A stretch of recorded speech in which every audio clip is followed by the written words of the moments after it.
Now we're going to look at graphing one. So we've got our equation, x minus 4 squared over 9 minus y plus 2 squared over 4. And remember, with hyperbolas, your a and your b is decided by which comes first. And in this case, my a is the 9. My a squared is the 9 because a squared is always first. So the x value comes first, which means I'm going to be using my formula that says I have x minus h squared over a squared minus y minus k squared over b squared is equal to 1. So I've got my a squared is equal to 9, and according to my formula, b squared is equal to 4. So I already know that a is 3 and b is 2. Now my h is what the number being added or subtracted with my x. So my h is going to be a positive 4 because remember we need to take the opposite. And then my k is the number being added or subtracted with my y, and that's a 2, but I need to take the opposite, so it's a negative 2. Now the only thing that I'm still missing is c. And remember that c squared is equal to a squared plus b squared. So I have 9 plus 4, which gives me a 13. So my c is the square root of 13. And since we're graphing that, you are actually going to want to use the decimal for that. And when you do the square root of 13, you're going to get approximately 3.6 or so. So those are all my variables that I'm going to need when I'm finding my information. Now with my hyperbola, I still need to find my key features, my important stuff. So my center is at h comma k. Well, that's going to be 4, negative 2. Then my vertices says I have h plus a, so I'm going to end up with 4 plus 3 gives me a 7, comma negative 2. And I also have to do h minus a. So 4 minus the 3 would give me a 1. I will also need my focus points, my foci. And for those, I'm going to have h plus c. So I'm going to have 4 plus about 3.6. So that'll give me about a 7.6 comma negative 2. And I also have to subtract them. So I need to do 4 minus 3.6, and that's going to give me about 0.4 comma negative 2. Now I also need my special points, those Kevin points. And that's going to be h comma, so I need my 4. And then I have to do k plus b. So I'm going to have negative 2 plus 2, so that would give me a 0. And my other one is going to be negative 2 minus 2 would give me a negative 4. So I'm going to go ahead and plot all of those pieces of information. Now I put my center, my vertices, and my Kevin points, I put that all in blue, and I've used green to put my foci. Once I get all those plotted, I need to sketch in my asymptotes. I'm going to go ahead and put those in purple, and remember those are the diagonals of that rectangle that I draw using my vertices and those special Kevin points. So I've got my asymptotes drawn now, and I'm going to use those as a guideline for drawing my actual hyperbola. To draw my hyperbola, I come back here to my vertex and I sketch it out, and I approach my asymptote, but I don't touch it. And then the focus should always be on the inside of your branch. It's like the branch is going to eat the focus all the time. So that would be my graph for my hyperbola. I find all my key points, plot the points, sketch in my diagonals, my asymptotes, and then sketch in my hyperbola branches. Okay, our last practice we're going to look at is how do we write the equation of a hyperbola when we're given certain information. Well, what we need to do is we need to look at what we're given and first decide which equation it is. So I'm going to look at my two vertices right here. And as I look at my vertices, I notice that the x-coordinate doesn't change. So I'm going to look in my flip book at the vertices and figure out which one has the x-coordinate, that h value, staying just h.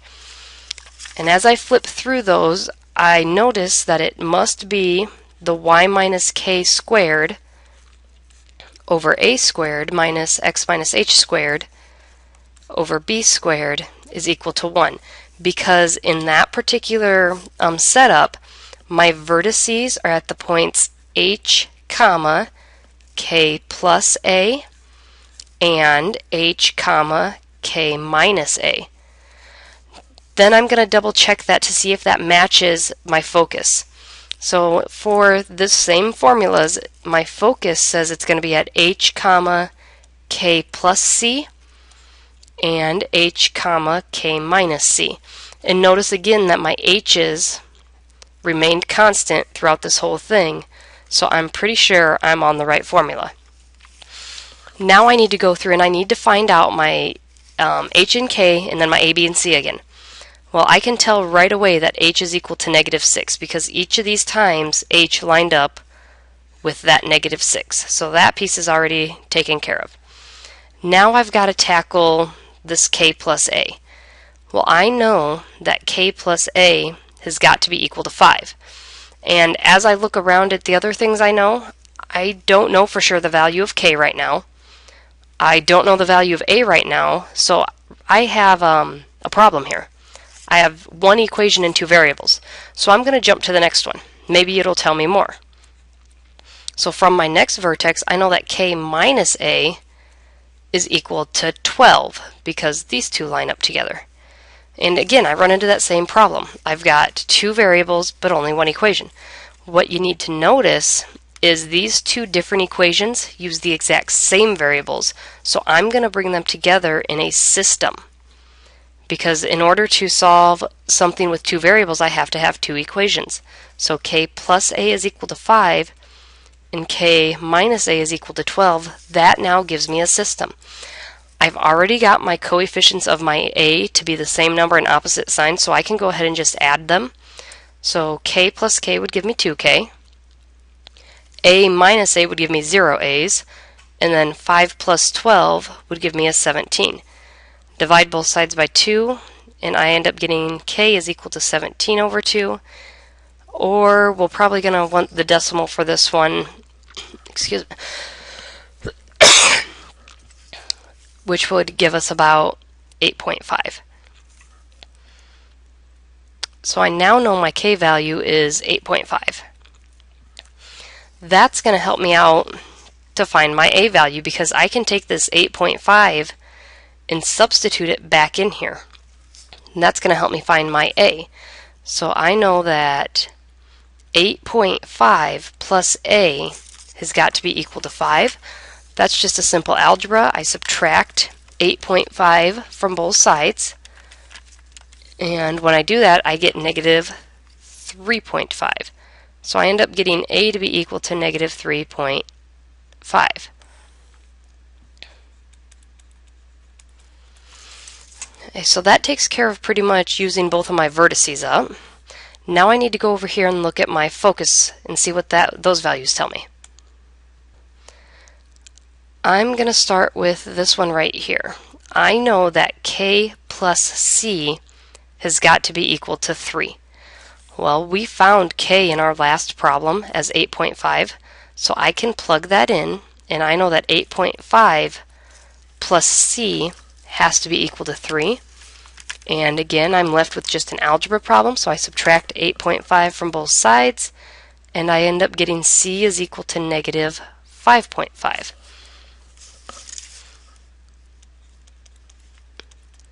Now to find b.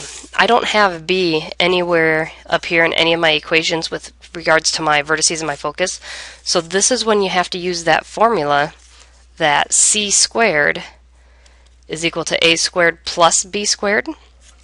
Well, 5.5 squared gives me 30.25. My a value of negative 3.5, that squared gives me 12.25.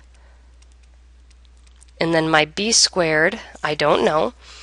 Then I can solve it using algebra, so take that 30.25 minus that 12.25, and I end up with 18 is equal to b squared.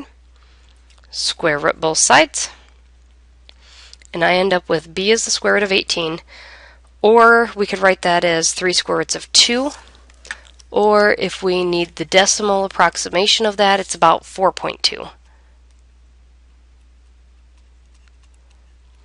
So now I have all my values. And when I go to finally write my equation, I just need to plug in my values to their appropriate places.